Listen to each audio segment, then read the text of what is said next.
Բարև ձեզ, հարգելի քաղաքացիներ, վերադառնում եմ Չարենցավան քաղաքից, որտեղ որ այսօր ընթանում էր եւ այդ դատարանում սկզբունքորեն ավարտվեց մի հանրային հնչեղություն ունեցող գործով վարույթը, որը դուք շատերը հավանաբար մոռացել եք, բայց ես շատ կարևորում եմ այս վարույթը, հատկապես որպես կոնտրաստ Հայաստանում տեղի ունեցող քաղաքական հետապնդումներ։ Խոսքը վերաբերում է դեռևս 2025 թվականի հունիսի սկզբներին լրագրող Մերի Մանուկյանի նկատմամբ տեղի ունեցած բռնությանը գյուղերից մեկում, եթե չեմ սխալվում, Պրոշյան գյուղն էր, ինչ-որ բողոքի ցույց էր, որի ժամանակ միջադեպ տեղի ունեցավ լրագրողի եւ դեռ այն ժամանակ ոստիկան Ալիկ Ազարյանի միջև ոստիկանը տեսախցիկի առջև հարվածեց Մերիին, հետո նրա ղեկավարությունը հենց այդ տեղում նրան հեռացրեց, որպեսզի չշարունակի իր, այսպես ասած, ծառայությունը այդ պահին, հետո բավական մեծ հնչեղություն ստացավ դեպքը, նրան համակարգից հեռացրեցին, հետո էլ քրեական հետապնդում հարուցեցին, քրեական վարույթ, քրեական հետապնդում այդ ոստիկանի նկատմամբ, կարմիր բերետավոր բռնության համար, պաշտոնական դիրքի չարաշահման համար, որը զուգորդվել է բռնությամբ։ Դա ծանր հոդված է, սա շատ հատուկ ուշադրություն եմ, ծանր հոդված է։ Ոչ միայն ծանր հոդված է, այլև վաղեմության ժամկետ չունի։ Հիմա եթե այս վարույթը չիրականացվեր, 100 տարի հետո էլ կարելի էր այդ վարույթը իրականացնել։ Ոստիկաններին վերաբերող այս դրույթը կարևոր է եւ մեր օրենսդրության մեջ կա, պետք է հիշեցնել, որ վաղեմության ժամկետ չկա, հենց ոնց որ օրինակ ցեղասպանության, խոշտանգման հանցակազմերի համար վաղեմության ժամկետ գոյություն չունի։ Այսինքն, տեսեք ինչ կարևոր հանցակազմ է, ինչ լուրջ բաներ են, այսպես ասած, սեղանին։ Բայց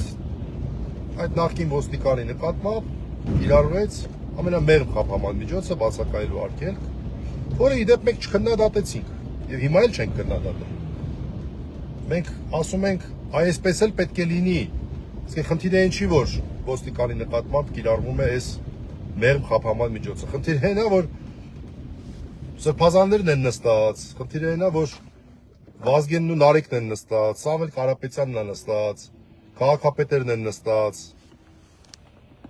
Նարեկն էլ հացադուլի մեջ արդեն ներողություն, տեխնիկական խնդիր առաջացավ։ Դա է խնդիրը։ Խնդիրը այն չի, որ ոստիկանի նկատմամբ կիրառվեց բացակայելու արգելք։ Խնդիրը այն է, որ այդ նույն մոտեցումը չի կիրառվում քաղաքական հետապնդումների պարագայում։ Եվ ինչ տեղի ունեցավ այսօր, տեսեք, հունիսից դանդաղ ընթացող քրեական դատական վարույթ, երկու նիստ էր նշանակվել, բավական մեծ զազորով, այսպես ասած, եւ այսօր հանրային պաշտպան ունի մեղադրյալը, եկան միջնորդեցին վարույթը տեղափոխել Երևան։ Դատախազն էլ առարկեց, մենք էլ առարկեցինք։ Իհարկե օրենքով նման հնարավորություն կա, որ եթե մեղադրյալների մեծ մասը մեկ այլ տարածքի բնակիչ են, ապա դատարանը իրավասու է վարույթը փոխանցել։ Բայց այս գործով բան չկա անելու։ Լուրջ եմ ասում, вообще բան չկա անելու, այսինքն նկատի ունեմ ապացուցողական զանգվածը շատ փոքր է, այդ տեսագրությունն է, որը որ պետքա զննենք, մեղադրյալի ցուցմունքն է, մեր ցուցմունքն է, այսինքն տուժողի ցուցմունքն է, մի ովքեր վկա են ներգրավել, որը լավ են արել, կարող լիներ, կարող չլիներ, ես տենց որ ասեմ, շատ այսպես չեմ ուզում սրա վրա ֆիքսվել, Ես օրինակ այս վարույթը իրականացնող լինեի, կարող է եւ վկայի կարիք առհասարակ չտեսնել, որտեղ ավելի տեսագրված է։ Այս մարդը այլ կերպ է նկարագրում իր գործողությունները, մենք այլ կերպ ենք նկարագրում, այսինքն ոչ թե այլ կերպ ենք նկարագրում, այլ մենք պնդում ենք, որ հարված եղել է, նա պնդում է, որ հարված չի եղել, ինչ պետք է անի դատավորը, պետք է տեսագրությունը շատ ուշադիր նայի եւ իր գնահատականը տա, եղել է հարված, թե չի եղել։ Մեր պատկերացմամբ դա ակնհայտ է։ Մեղադրյալը ասում է, թե չէ, ես չեմ հարվածել։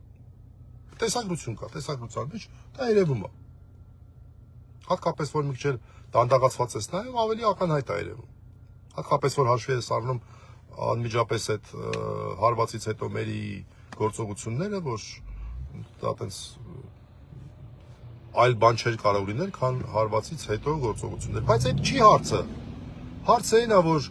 էլի ձգվեց, ես իմ առարկությունը ներկայացնելուց նշեցի, որ ողջամիտ ժանկետի հարց կա։ Արդեն 7 ամիսը անցավ։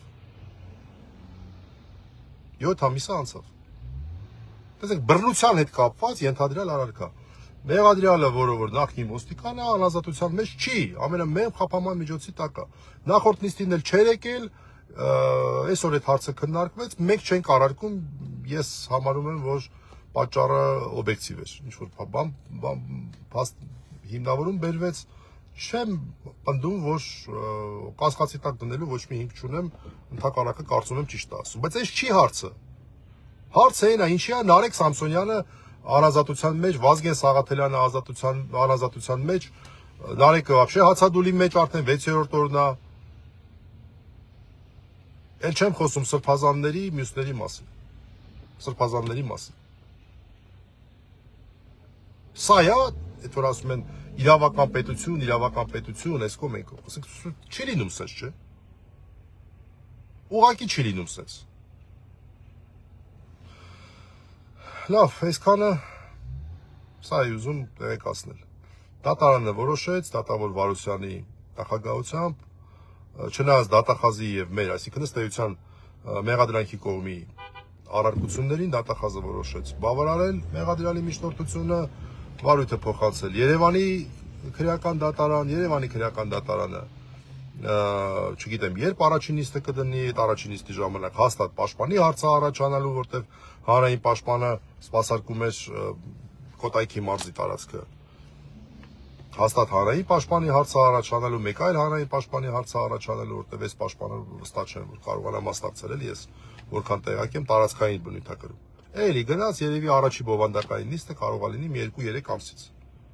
Թեև նորից ասեմ, սա 2, մաքսիմում 3 նիստի հարցեր է, այսօր մենք գնացել ենք այն տրամադրվածությամբ, որ նախնական դատալսումները ավարտելու ենք, հիմնական դատալսումները սկսելու ենք,